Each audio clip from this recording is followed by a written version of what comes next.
Welcome everyone to Invent Your Mind. My name is Gayani. I am an intellectual property and business law attorney practicing in California. Today's video is going to be on the trademark application process. Just a small overview for you to know how this works. So just keep in mind this is for informational purposes only. If you have a specific question, please work with the attorney that work on trademarks. And if you have a specific question for me, my contact information is below.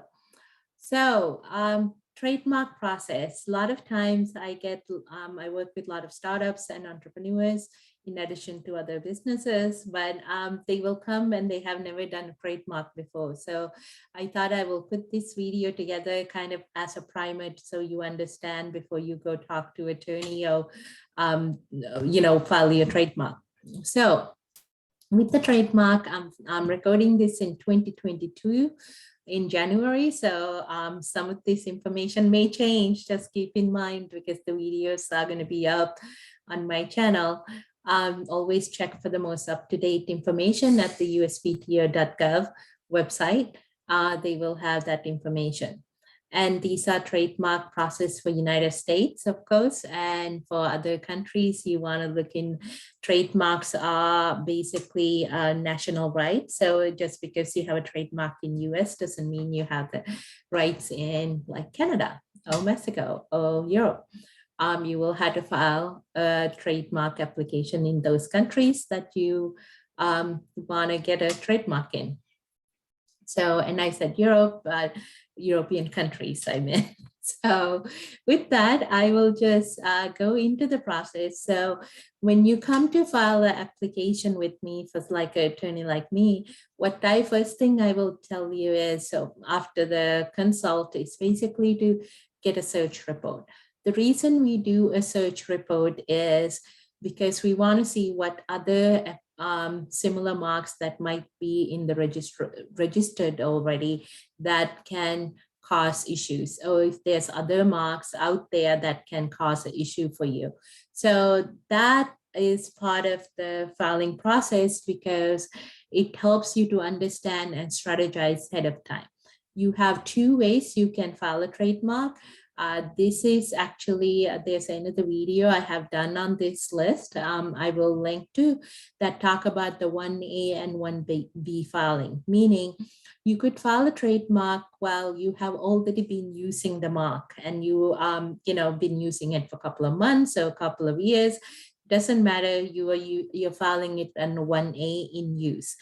Or you could file it as intent to use, which is a 1B filing. Basically, it's allowing you, if you're planning to launch a business and you want to file your trademark, you could file ahead of time.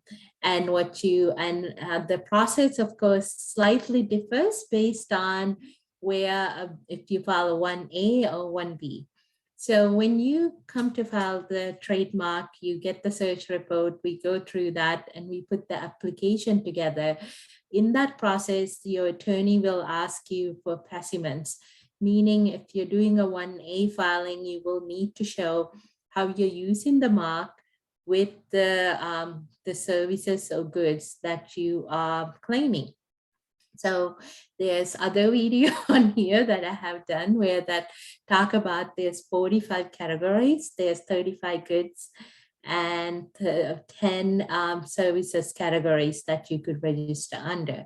So you also had to decide what class you're going to file under because there's, like I said, 45 classes. So each class is a fee that you pay to the USPTO, United States Patent and Trademark Office. This fee right now at 2022 is at $350 per class. So, and a lot of times I have clients who will come and we will file about in 2 or 3 classes. While I don't really recommend that you go and file like 8 classes, unless your business is that expansive and it covers all of that.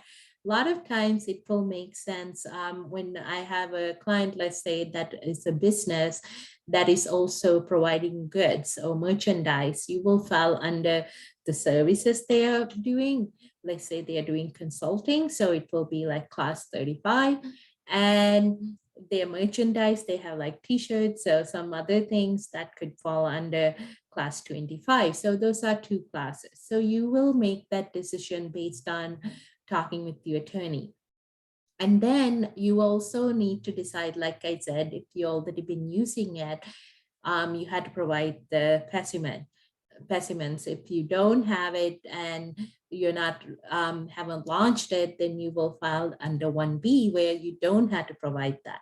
And the attorney will put together the claims, basically describing the type of services that you are providing and or the goods that you are selling. And so those descriptions are things that actually is important to work on, because once we file this application with those descriptions, you cannot add something new. You cannot broaden your claim. You could only narrow it.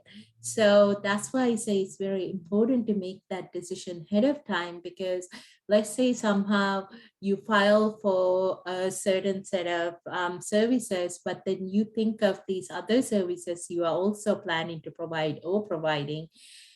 It's too late to add those because now you are trying to broaden. Unless they will fall under a category that is you filed a broad enough that you could add it. It's not a broadening. So that's a determination that the examining attorney at the USPTO will make a decision on, because once you file the application, it goes to their processing. And right now in 2022, it's taking up to about 6 months for USPTO to assign you an attorney for your case. And this attorney is called an examiner. This examiner is going to take a look at your application, look at the requirements, and make a report. And that's what we call an office action. Office action comes after the attorney has been assigned, and I will call this attorney examiner. Examiner has been assigned, and the examiner will look at your application, decide, well, does your name sound generic? Does it descriptive? Is there any 2D issues? 2D issue is if there are other marks out there that is confusingly similar to your mark, therefore you shouldn't get this registration. So those are things they will decide. They will also decide whether your description that you file, does it make sense? Does it, are they too broad? Do you need to narrow it? Do you need to add more, definition to it?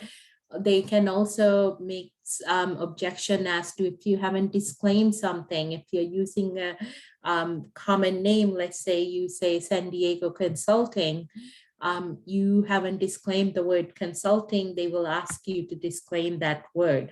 So, there are these things that come in what you call a non-final first office action. If you don't respond to this within 6 months, the deadline, your application will go abandoned. Other thing the examining attorney might ask for is a better logo. If you submitted the logo and it's not appropriate or it doesn't meet the requirements, they will ask you to, if there's a color claims to your logo. These are the things that you should have submitted, but they will sometimes ask for more specific questions and ask you to meet certain specific requirement because it didn't meet it at the first time. So this attorney, this examiner, once they send it, you have 6 months to respond to this. At this point, let's say you filed the application by yourself and you now need an attorney to respond to this. The attorney you hire, they, basically going to be limited to what you already have filed. The reason I bring this up is sometimes I get clients who have come to me after they had filed something and there's so much I can do. And there are times you can even save application because it was not properly filed. So just keep in mind, sometimes even though you may have the option to file yourself, it's better to work with an attorney from the beginning. And of course, I have a bias toward that. So with that, the attorney will prepare the response, and if they're like a 2D rejection, then the challenge is if the examiner doesn't find the arguments to be persuasive, then they could actually make that the non-final office action a final office action.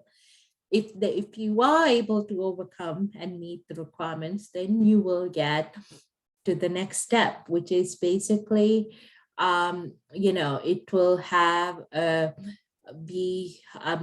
get that past this part and go into the publication portion.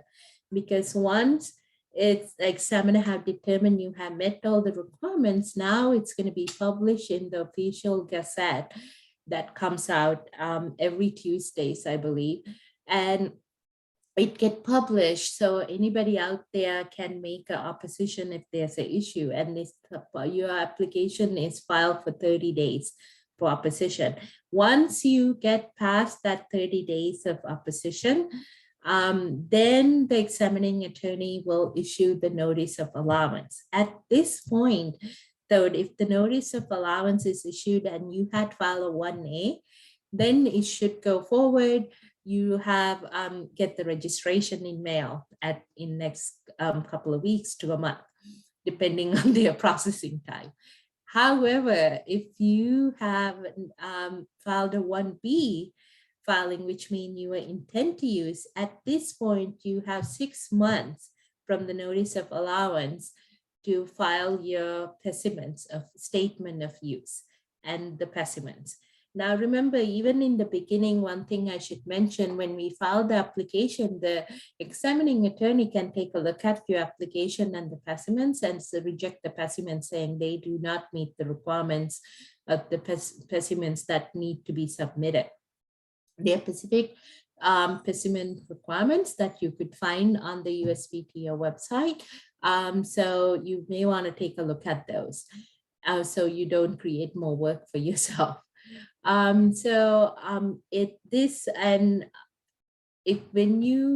you're not ready in these 6 months, you get up to another up to 5 extensions. Each time you have to pay a fee to get that extension and let the USPTO know that there's a reason why you are getting delayed. There's a statement that you will be making when you're submitting these for extensions. So once you get the registration, of course, it doesn't mean now you're off. You have to, one thing that's really important, and I really want to emphasize to anybody who is watching this, is it's important to keep using the mark that you have submitted as you're using. If you drop any part of that mark, if you have, let's say, a logo that you filed and you claim the colors, and if you now start using different colors, then you're not actually using the mark. So in the 5 years after the registration, you will have maintenance fees coming up in the 5th year and then in the 10th year. So there's certain milestones. So at those points, you had to still submit other documents and specimens of use that shows you have continually used this mark, including how it is filed. So if you claim the logo in certain colors and you haven't been using it, then you are unable to submit those specimens. So that's why it's very important, once you get the registration, you are actually filing it, actually using it as you have claimed you will be used, or you are using it, or claim to have wanting to use it. So that's just a very quick overview of the trademark process, and there might be certain things I left out, but this is just to kind of give you a primer on how that works and how complicated it can be, and why it sometimes take about a year and a half to get that mark registered. So I hope that helps you in your journey on your business venture. And if you like this video, please like, subscribe, and share. There's other videos on trademarks and business strategies on my channel, so feel free to check it out. And I wish you good luck. Thank you.